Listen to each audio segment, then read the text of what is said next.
नमस्कार साथियों, मैं आविश सिंह ठाकुर एक बार पुनः आप सभी का स्वागत करता हूं आपके अपने channel Om Pushp classes the competition bachelor of science commerce academy Dharamshala में। विद्यार्थियों, जैसे कि आज तारीख 23 दिसंबर और ऐसी कौन कौन सी घटनाएं आज के दिन हमारे राज्य स्तर पर, राष्ट्रीय स्तर पर व अंतर्राष्ट्रीय स्तर पर घटित हुई हैं जो आपके लिए परीक्षा की दृष्टि से बड़ी महत्वपूर्ण है, उन घटनाओं पर आधारित कुछ प्रश्न हम आपके बीच लेकर के आए हैं। तो चलते हैं आज के इस सीरीज की और जो डेली करंट अफेयर की सीरीज हमने आपके बीच चलाई हुई है। आज का पहला प्रश्न आपके बीच, केंद्र और असम सरकार के संगठन के साथ महत्वपूर्ण शांति समझौते पर बातचीत कर रही है। With which organisation are the central and Assam government negotiating an important peace agreement.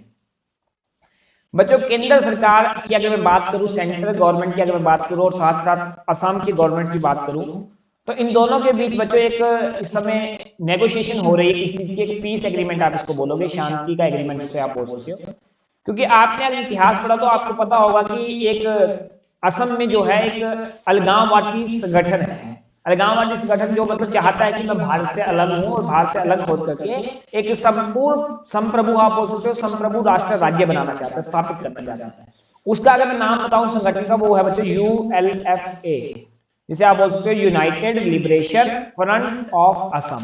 ये क्या चाहता है? ये चाहता है कि असम को हम भारत से अलग करके एक संप्रभु राष्ट्र राज्य जो है वो स्थापित करें, मतलब वो भारत से अलग होकर एक अलग राष्ट्र बने। और इस प्रकार से भारत सरकार क्या कर रही है कि पीस एग्रीमेंट कर रही है, और ये मतलब काफी लड़ाई जो है चलती रहती है। मतलब हम थोड़ी सी बात कर लेते हैं, इसका सही आंसर जो रहने वाला वो option C, United Liberation Front of Assam का वार्ता समर्थक गुट है। United Liberation Front of Assam एक सशस्त्र अलगाववादी संगठन है जो पूर्वोत्तर भारत, विशेष रूप से असम राज्य में सक्रिय है और समूह स्वदेशी असमिया लोगों के लिए एक स्वतंत्र संप्रभु राष्ट्र राज्य जो है स्थापित करना चाहता है। भारत सरकार ने ULFA को एक आतंकवादी संगठन माना है और 1990 में इसके खिलाफ सैन्य अभियान जो है वो शुरू कर दिया गया है। 2009 से 2011 में बड़ी कार्रवाई भी हुई, जिसके कारण प्रमुख लोगों को हिरासत में जो है वो ले लिया गया था और संगठन को भारत सरकार के साथ बातचीत के लिए प्रेरित किया गया। मतलब जो इसके मेन बंदे थे उनको हिरासत में ले लिया गया और 1990 से काफी सक्रिय है और हमारी जो भारतीय सरकार है उसने सैन्य अभियान भी इनके खिलाफ जो शुरू कर दिया है और इसी को लेकर के पीस एग्रीमेंट सेंट्रल और असम गवर्नमेंट के बीच चलाया जा रहा है। तो आई होप आपको क्लियर हुआ होगा। चलते हैं आज के दूसरे प्रश्न की ओर। और दूसरा प्रश्न आपके बीच, who has recently been appointed to the post of chairman of HDFC। देखिए, HDFC बैंक के चेयरमैन के द्वारा किसकी नियुक्ति की गई? बच्चों मैं आपको आगे बताऊं, पिछले लेक्चर में मैंने आपको बताया था एक बैंक के बारे में, उस बैंक के भी चेयरमैन की नियुक्ति की गई है। कमेंट बॉक्स में बताया कि किस बैंक के, यहाँ पे ऑप्शन ए दिया भी हुआ आपको, CS राजन। CS राजन की नियुक्ति की गई है RBI के द्वारा किसी बैंक के चेयरमैन के रूप में। तो आप बताइए कमेंट बॉक्स में वो कौन सा बैंक है जिसके चेयरमैन जो है 1 जनवरी से CS राजन जी होंगे। देखो होता क्या है कि जो RBI ये रिजर्व बैंक ऑफ इंडिया, ये बच्चों हर साल चेयरमैन की नियुक्ति करता है। चेयरमैन मतलब हर अलग अलग बैंकों के अलग अलग चेयरमैन होते हैं और किसके द्वारा इनकी नियुक्ति होती है? RBI के द्वारा होती है, जैसे पिछले लेक्चर में मैंने आपको बताया। अब HDFC के बैंक के जो चेयरमैन है नए, उनकी भी नियुक्ति कर दी गई है और उनका नाम है अतनु विक्रेता। बच्चों ये रहेंगे, अब 1 जनवरी से ये अपना कार्यभार संभालेंगे as a chairman of HDFC bank. And CS Rajan के बारे में पहले बात की आपको, तो आई होप आपको ये बात क्लियर हुई होगी। चलते हैं आज के तीसरे प्रश्न की ओर। With whom has Reliance Jio collaborated for Bharat GPT programme. Reliance Jio ने भारत GPT प्रोग्राम के लिए किसके साथ सहयोग किया है? तो बच्चों IIT बॉम्बे जो है इसके साथ सहयोग किया गया है। आकाश अंबानी के नेतृत्व में रिलायंस जियो इन्फॉर्मकॉम भारतीय प्रौद्योगिकी संस्थान बॉम्बे के सहयोग से भारत GPT कार्यक्रम को लॉन्च करने के लिए तैयारी कर रहा है। इसके अलावा स्मार्ट टीवी के लिए एक ऑपरेटिंग सिस्टम का भी विकास जो शामिल है इसमें। भारत GPT कार्यक्रम के तहत IIT बॉम्बे के सहयोग से ChatGPT जैसे बड़े भाषा मॉडल से प्रेरणा लेते हुए जेनेरिक AI का उपयोग करने वाला है। यह पहल विभिन्न उद्योगों में कृत्रिम बुद्धिमत्ता की परिवर्तनकारी क्षमता को पता लगाने के लिए जियो व्यापक रणनीति के अनुरूप कार्य कर रहा है। अंबानी ने मीडिया, वाणिज्य, संचार और उपकरणों में अपनी पेशकशों में विविधता लाने की जियो की योजना को घोषणा की है।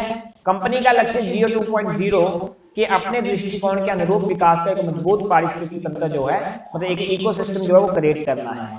तो अगर प्रश्न आता है आपको कि रिलायंस ने किस मतलब किसके साथ कोलैबोरेट करके भारत जीपीटी प्रोग्राम का जो है अनावरण करने का सोचा है, तो वो आईआईटी बॉम्बे इसका सही आंसर रहेगा। चलते चौथे प्रश्न की ओर। आज का चौथा प्रश्न आपके बीच, हाल ही में भारत ने पहली बार किस देश से खरीदे कच्चे तेल के लिए रुपए में भुगतान किया है? Recently for the first time India has paid in rupees for crude oil purchase from which country?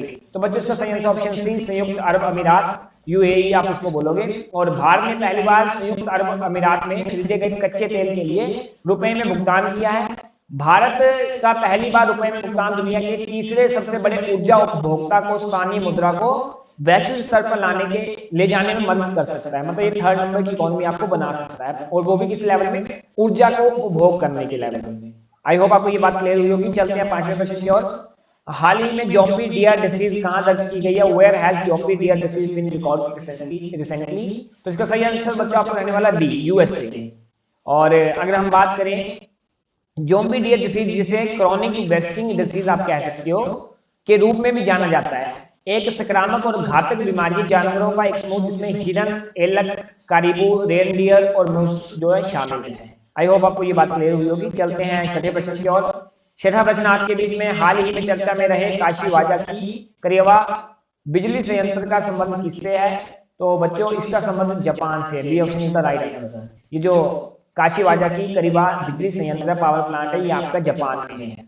I hope अब क्लियर हुआ होगा। चलते हैं अगले प्रश्न की ओर। सातवां प्रश्न आपके बीच, हाल ही में फेस्ट सॉफ्टवेयर किसने लॉन्च किया है? Who has recently launched fest software? तो इसरो के द्वारा बच्चों लॉन्च किया गया। इसरो क्या है? आप सभी को मैं बार बार कह चुका हूं, पिछले काफी लेक्चर से इसरो की बात की जा रही है। Indian Space and Research organisation.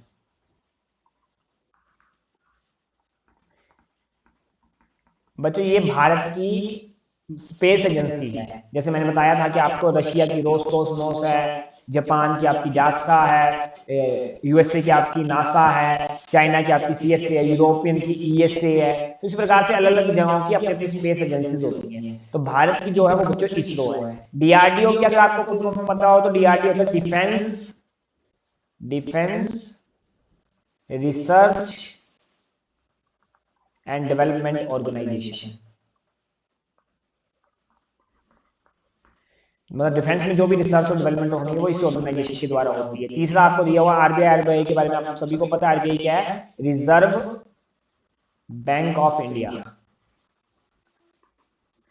और लास्ट वन है आईसीआई। ये बच्चों इंडियन बैंक है। इसकी फुल फॉर्म अगर बताऊं आपको, industrial corporation for investment in India.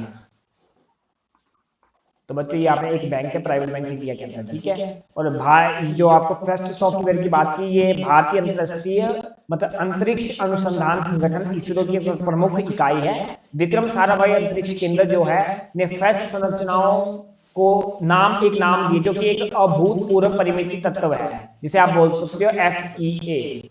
मतलब पुराना एक FEA का सॉफ्टवेयर जो है उसको अनावरण जो है वो किया गया, किसके द्वारा? इसरो के द्वारा। तो फेस्ट का संबंध किससे है? तो भारतीय स्पेस एजेंसी इसरो से। चलते हैं आठवें प्रश्न की ओर।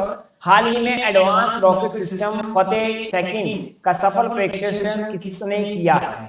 Who has recently successfully tested the advanced rocket system Fateh second? तो बच्चों इसका सही answer Pakistan, option C is the right answer. Pakistan की सेना ने स्वदेशी रूप में विकसित गाइडेड मल्टी लॉन्च रॉकेट जो है सिस्टम फतेह का सफलतापूर्वक प्रशिक्षण जो है कर दिया। यह प्रणाली 400 किलोमीटर की रेंज और उन्नत सुविधाओं का दावा करती है। फतेह 2 पिछले फतेह 1 प्रणाली बच्चों इसके द्वारा पहले भी इनके द्वारा एक मतलब सैटेलाइट लॉन्च की गई थी जिसका नाम फतेह 1 था, और अब की गई है फतेह 2। फतेह 2 पिछले फतेह 1 प्रणाली 250 किलोमीटर की तुलना में पाकिस्तान की स्ट्राइक की क्षमताओं को काफी बढ़ाता है, क्योंकि फतेह 1 की जो क्षमता थी वो थी 250 किलोमीटर की, लेकिन इस बार जो क्षमता मिलने वाली है वो है 400 किलोमीटर की।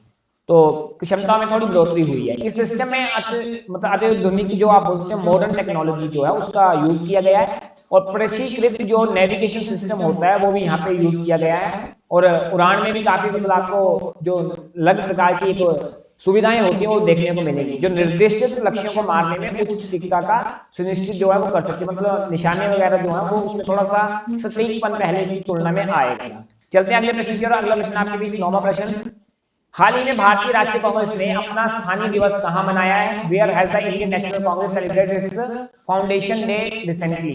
तो बच्चों इसका सही आंसर रहने वाला नागपुर। नागपुर कहां है? महाराष्ट्र में,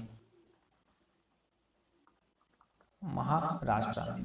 तो ये बात आपकी याद होनी चाहिए। महाराष्ट्र की राजधानी आप सभी को पता है मुंबई, बॉलीवुड सिटी जिसे आप कहते हो। और भारतीय राष्ट्रीय कांग्रेस की अगर मैं बात करूं आईएनसी की, तो बच्चों 1885 में इसकी स्थापना हुई थी। किसके द्वारा? एक ब्रिटिश बंदे के द्वारा, A.O. ह्यूम। और अगर मैं बात करूं पहले जो इसके प्रेसिडेंट रहे हैं, पहले प्रेसिडेंट के रूप में किसने कार्य किया था? तो वो थे बच्चों व्योमेश चंद्र चटर्जी, सॉरी बनर्जी, चटर्जी बोल रहा हूँ, बनर्जी, व्योमेश चंद्र बनर्जी। दोनों ये जो चटर्जी और बनर्जी कास्ट है ये आपकी वेस्ट बंगाल की कास्ट है। तो बनर्जी, व्योमेश चंद्र बनर्जी। अगर बात करूं वर्तमान काल में इसमें प्रेसिडेंट कौन है कांग्रेस का? तो मल्लिकार्जुन जो है वर्तमान में प्रेसिडेंट है किसके? खड़गे, पूरा नाम है मल्लिकार्जुन खड़गे। ये वर्तमान में कांग्रेस के प्रेसिडेंट है। तो भारतीय राष्ट्रीय कांग्रेस ने 28 दिसंबर 2023 को अपना 139वां स्थापना दिवस मनाया। और इसी दौरान कांग्रेस ने महाराष्ट्र के नागपुर शहर में अपनी मेगा रैली कांग्रेस अध्यक्ष मल्लिकार्जुन खड़गे भारतीय राष्ट्रीय कांग्रेस की स्थापना 28 दिसंबर 1885 को बॉम्बे, अब मुंबई जिसको आप बोलते हो, बॉम्बे पहले कहा जाता था, में दास तेजपाल संस्कृत कॉलेज में 72 प्रतिनिधियों की भागीदारी के साथ की गई थी। बच्चों जब इसकी शुरुआत की गई थी, A.O. ह्यूम ने जब स्थापना की, तो वो बात है 28 दिसंबर की 1885, जिसमें 72 मेंबर्स ने मिलकर आईएनसी की स्थापना की थी। ठीक है जी। और अगर बात करें आगे, जो व्योमेश चंद्र बनर्जी थे उनको कांग्रेस का पहला अध्यक्ष जो था वो चुना गया था सर्वसम्मति के साथ। स्कॉटलैंड के एक सेवानिवृत्त सिविल सेवा अधिकारी जिसे आप बोल सकते हो A.O. ह्यूम, ये स्कॉटलैंड के एक व्यक्ति से, स्कॉटलैंड के सिविल सर्वेंट थे जिसे आप आज के समय में IAS बोलते हैं, जैसे ये वैसे स्कॉटलैंड के सिविल सर्वेंट थे, सिविल सर्वेंट, CS आप बोल सकते हो, एक अधिकारी थे A.O. ह्यूम। इन्होंने भारतीय राष्ट्रीय संघ की नींव रखी थी। दादा भाई नौरोजी के सुझाव के बाद इसका नाम बदल करके भारतीय राष्ट्रीय कांग्रेस कर दिया गया था। कांग्रेस शब्द अमेरिकी संविधान से लिया गया। आपने एक बात रखनी है याद कि जो कांग्रेस शब्द है ये कहां से लिया गया बच्चों? ये अमेरिका के संविधान से लिया गया है। और जिस समय स्कॉटलैंड के सिविल सर्वेंट A.O. ह्यूम द्वारा इसकी स्थापना की गई थी, तो उस समय इसका नाम था भारतीय राष्ट्रीय संघ, भारतीय राष्ट्रीय संघ। लेकिन बाद में दादा भाई नौरोजी के कहने पर या उनके सुझाव पर इसका नाम बदल करके भारतीय राष्ट्रीय कांग्रेस कर दिया गया था। तो यहाँ पे हमने इंडियन नेशनल कांग्रेस के थोड़ी सी हिस्ट्री जो है उसको देखा। तो आई होप आपके काफी प्रश्न यहाँ पे बने होंगे। चलते हैं आज के अंतिम प्रश्न की ओर। और अंतिम प्रश्न आपके बीच, सांबा जम्मू में विकलांग व्यक्तियों के कौशल विकास, पुनर्वास और सशक्तिकरण के लिए समग्र क्षेत्रीय केंद्र का उद्घाटन किसने किया? Samba who inaugurated the comprehensive regional centre for skill development, rehabilitation and empowerment of persons with disabilities in Jammu. तो बच्चों इसका सही आंसर रहने वाला है जम्मू कश्मीर के LG मनोज सिन्हा। देखो LG क्या होता है बच्चों? एक होता है LG, एक होता है जी मतलब गवर्नर, LG मतलब लेफ्टिनेंट गवर्नर। देखो आपको पता होगा कि भारत में 2 प्रकार की चीजें होती है, एक है यूटी और एक है आपका स्टेट। जो स्टेट होती है, किसी भी स्टेट में जो बच्चों आपकी एग्जीक्यूटिव हेड होता है, एग्जीक्यूटिव मतलब आपका जो कार्यपालिका, जिसे आप कार्यपालिका कहते हैं ना बच्चों, कार्यपालिका इंग्लिश में कहते हैं एग्जीक्यूटिव। इस एग्जीक्यूटिव का जो हेड होता है बच्चों वो होता है गवर्नर किसी भी स्टेट के अंदर। और जो यूटी होती है, इस यूटी में जो कार्यपालिका या एग्जीक्यूटिव का जो हेड होता है उसे बोलते हैं LG लेफ्टिनेंट गवर्नर। मतलब जो भी आपको हमारे यूटीज देखेंगे, जैसे दिल्ली हो गया, आपका चंडीगढ़ हो गया, जम्मू हो गया, इन सभी में आपको LG देखने को मिलेंगे। जैसे हमारा हिमाचल प्रदेश एक स्टेट और स्टेट में गवर्नर देखने को मिलेंगे। तो ये बात आपने याद रखनी है। समग्र क्षेत्रीय केंद्र विकलांग व्यक्तियों के कौशल विकास, पुनर्वास और सशक्तिकरण को संबोधित करता है। केंद्र का उद्घाटन सांबा जम्मू में हुआ और यह केंद्र भारत सरकार के सामाजिक न्याय और अधिकारिता मंत्रालय के विकलांग व्यक्तियों के सशक्तिकरण विभाग की एक पहल है। उद्घाटन समारोह में विकलांग समुदाय के विभिन्न गणमान्य व्यक्ति और प्रतिनिधि उपस्थित थे। केंद्र शासित प्रदेश जम्मू कश्मीर के उपराज्यपाल जो थे श्री मनोज सिन्हा, वो व्यक्ति हैं जिन्होंने CRC का उद्घाटन किया। अगर आपसे कोई पूछ लेता है जम्मू कश्मीर के LG कौन है, तो मनोज सिन्हा इसका सही आंसर रहेगा। आई होप आपको क्लियर हुआ होगा। तो आज के लिए इतना ही। जरूर करंट अफेयर को डेली देखें क्योंकि आपके लिए बनाया जा रहा है, आपके सपनों को साकार करेगा, रीढ़ की हड्डी का काम करेगा आपकी परीक्षाओं में। और हंसते रहिए, मुस्कुराते रहिए। कल फिर मिलेंगे आपके साथ एक नए लेक्चर में। धन्यवाद।